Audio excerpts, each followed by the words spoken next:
Hi, I'm Sue. Thanks for joining me for the today's Bible reading for January 10th, and I'm reading Genesis 30 and 31 today. Verse 1. When Rachel saw that she bore Jacob no children, Rachel envied her sister. She said to Jacob, "Give me children, or else I will die." Jacob's anger burned against Rachel, and he said, "Am I in God's place, who has withheld from you the fruit of the womb?" She said, "Behold, my maid Bilhah, go into her that she may bear on my knees, and I also may obtain children by her." She gave him Bilhah, her servant, as a wife, and Jacob went into her. Bilhah conceived and bore Jacob a son. Rachel said, "God has judged me and has also heard my voice and given me a son." Therefore she called his name Dan. Bilhah, Rachel's servant, conceived again and bore Jacob a second son. Rachel said, "I have wrestled with my sister with mighty wrestlings and have prevailed." She named him Naphtali. So it's two more of the tribes, the 12 tribes of Israel. Verse 9. When Leah saw that she had finished bearing, she took Zilpah, her servant, and gave her to Jacob as a wife. Zilpah, Leah's servant, bore Jacob a son. Leah said, "How fortunate! His name will be Gad." Zilpah, Leah's servant, bore Jacob a second son. Leah said, "Happy am I, for the daughters will call me happy." She named him Asher. So there are two more uh, of the 12 sons that became the 12 tribes of Israel. Verse 14. Reuben went in the days of wheat harvest and found mandrakes in the field and brought them to his mother Leah. Then Rachel said to Leah, "Please give me some of your son's mandrakes." Leah said to her, "Is it a small matter that you have taken away my husband? Would you take away my son's mandrakes also?" Rachel said, "Therefore he will lie with you tonight for your son's mandrakes." Jacob came from the field in the evening, and Leah went out to meet him and said, "You must come in to me, for I have surely hired you with my son's mandrakes. He lay with her that night. God listened to Leah, and she conceived and bore Jacob a fifth son. Leah said, "God has given me my hire, because I gave my servant to my husband." She named his name Issachar. Leah conceived again and bore a sixth son to Jacob. Leah said, "God has endowed me with a good dowry. Now my husband will live with me, because I have borne him 6 sons. She named him Zebulun. Afterwards she bore a daughter and named her Dinah. God remembered Rachel, and God listened to her and opened her womb. She conceived, bore a son, and said, "God has taken away my reproach." She named him Joseph, saying, "May Yahweh add another son to me." When Rachel had borne Joseph, Jacob said to Laban, "Send me away, that I may go to my own place and to my own country. Give me my wives and my children for whom I have served you, and let me go, for you know my service with which I have served you." Laban said to him, "If now I have found favor in your eyes, stay here, for I have divined that Yahweh has blessed me for your sake." He said, "Appoint me your wages, and I will give it." Jacob said to him, "You know how I have served you, and how your livestock have fared with me. For it was little which you had before I came, and it has increased to a multitude. Yahweh has blessed you wherever I turned. And now will I provide for my own house also?" Laban said, "What shall I give you?" Jacob said, "You shall not give me anything. If you will do this thing for me, I will again feed your flock and keep it. I will pass through all your flock today, removing from there every speckled and spotted one, and every black among the sheep, and the spotted and the speckled among the goats. This will be my hire. So my righteousness will answer for me hereafter, when you come concerning my hire that is before you. Every one that is not speckled and spotted among the goats and among the black sheep, that might be with me. Wait. Every one that is not speckled and spotted among the goats, and black among the sheep, that might be with me, will be considered stolen." Laban said, "Behold, let it be according to your word."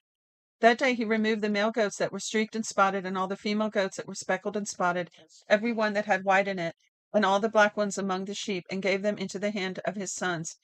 He set 3 days' journey between himself and Jacob fed the rest of Laban's flocks. Jacob took to himself rods of fresh poplar, almond, and plane tree, and peeled white streaks in them, and made the white appear which was in the rods. He set the rods which he had peeled opposite the flocks in the water troughs, where the flocks came to drink. They conceived when they came to drink.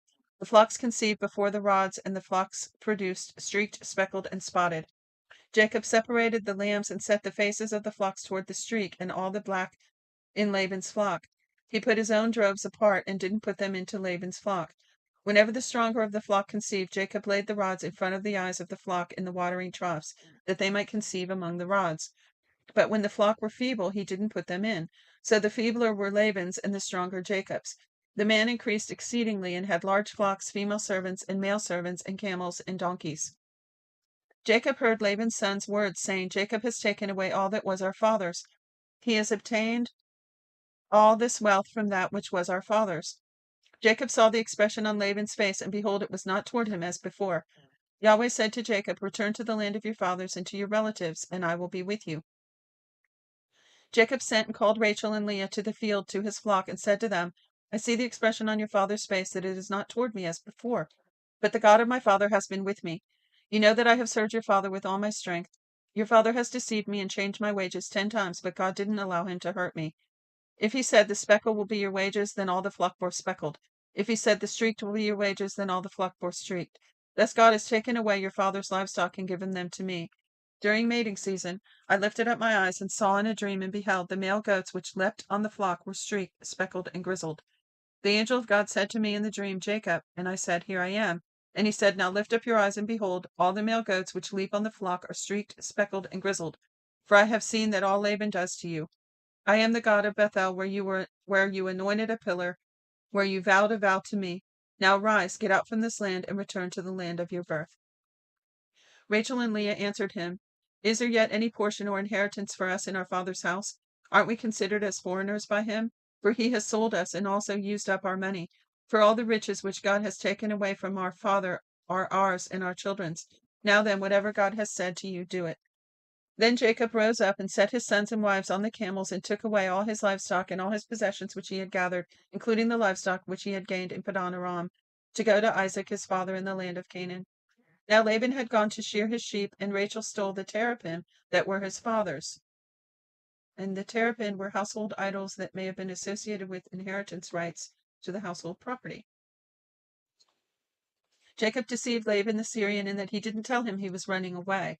So he fled with all that he had, and rose up and passed the river, and set his face toward the mountain of Gilead. Laban was told on the 3rd day that Jacob had fled. He took his relatives with him and pursued him 7 days' journey. He overtook him in the mountain of Gilead. God came to Laban the Syrian in a dream of the night, and said to him, Be careful that you don't speak to Jacob either good or bad. Laban caught up with Jacob. Now Jacob had pitched his tent in the mountain, and Laban with his relatives encamped in the mountain of Gilead. Laban said to Jacob, What have you done that you have deceived me and carried away my daughters like captives of the sword? Why did you flee secretly and deceive me, and didn't tell me that I might have sent you away with mirth and songs and tambourine and harp, and didn't allow me to kiss my sons and my daughters? Now have you done foolishly? It is in the power of my hand to hurt you, but the God of your father spoke to me last night, saying, Be careful that you don't speak to Jacob either good or bad. Now you want to be gone because you greatly longed for your father's house. But why have you stolen my gods? Jacob answered Laban, Because I was afraid, for I said, Lest you should take your daughters from me by force.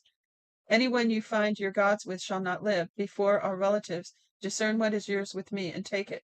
For Jacob didn't know that Rachel had stolen them. Laban went into Jacob's tent and Leah's tent and the tent of the 2 female servants, but he didn't find them. He went out of Leah's tent and entered Rachel's tent. Now Rachel had taken the teraphim and put them in the camel's saddle and sat on them. Laban felt all around the tent, but didn't find them. She said to her father, Don't let my lord be angry that I can't rise up before you, for I am having my period. He searched, but didn't find the teraphim. Jacob was angry and argued with Laban. Jacob answered Laban, What is my trespass? What is my sin that you have hotly pursued me? Now that you have felt around in all my stuff, what have you found of all your household stuff? Set it before my relatives and your relatives, that they may judge between us 2. These 20 years I have been with you. Your ewes and your female goats have not cast their young, and I haven't eaten the rams of your flock. That which was torn of animals I didn't bring to you. I bore its loss. Of my hand you required it, whether stolen by day or stolen by night. This was my situation. In the day of the drought consumed me, and the frost by night, and my sleep fled from my eyes. That's a tongue twister. I'm going to read that last one again. This was my situation. In the day the drought consumed me, and the frost by night, and my sleep fled from my eyes. These 20 years I have been in your house. I served you 14 years for your 2 daughters, and 6 years for your flock, and you have changed my wages 10 times. Unless the God of my father, the God of Abraham, and the fear of Isaac had been with me, surely now you would have sent me away empty. God has seen my affliction and the labor of my hands, and rebuked you last night. Well, you could write a whole book on all the problems they had in this family, starting with Abraham. It's kind of funny. 43, verse 43. Laban answered, funny and not funny, right? Kind of sad, actually. And yet it's wonderful that God uses imperfect people, an imperfect family to bring about his perfect purpose. I love it. And brought the Messiah through this beautiful family with all their weaknesses. Verse 43. Laban answered Jacob, the daughters are my daughters, the children are my children, the flocks are my flocks, and all that you see are mine. What can I do today to these my daughters or to their children whom they have borne? Now come, let's make a covenant, you and I. Let it be for a witness before me and you. Jacob took a stone and set it up for a pillar. Jacob said to his relatives, gather stones. They took stones and made a heap. They ate there by the heap. Laban called it Jager Sahadutha. Let me see what that means. Witness heap. So it's like a contract. It's like it's a memorial. It's a witness to their covenant. And it says, Laban called it witness heap, but Jacob called it Galeed, which is also witness heap. Okay, so one was Hebrew and one was Aramaic. Okay. So Laban called it Galeed for Hebrew. Laban said, this heap is witness between me and you today. Therefore it was named Galeed and Mitzvah, for he said, Yahweh watch between me and you when we are absent from one another. If you afflict my daughters, or if you take wives in addition to my daughters, no man is with us. Behold, God is witness between me and you. Laban said to Jacob, see this heap and see the pillar, which I have set between me and you. May this heap be a witness, and the pillar a witness, that I will not pass over this heap to you, and that you will not pass over this heap and this pillar to me for harm. The God of Abraham and the God of Nahor and the God of our father judge between us. Then Jacob swore by the fear of his father Isaac. Jacob offered a sacrifice in the mountain and called his relatives to eat bread. They ate bread and stayed all night in the mountain. Early in the morning, Laban rose up and kissed his sons and daughters and blessed them. Laban departed and returned to his place. And that is the end of chapter 30 and to 31 for Genesis, for the reading for January 10th. Thanks again for joining me. I just love it. I hope you'll join me again tomorrow. God bless you.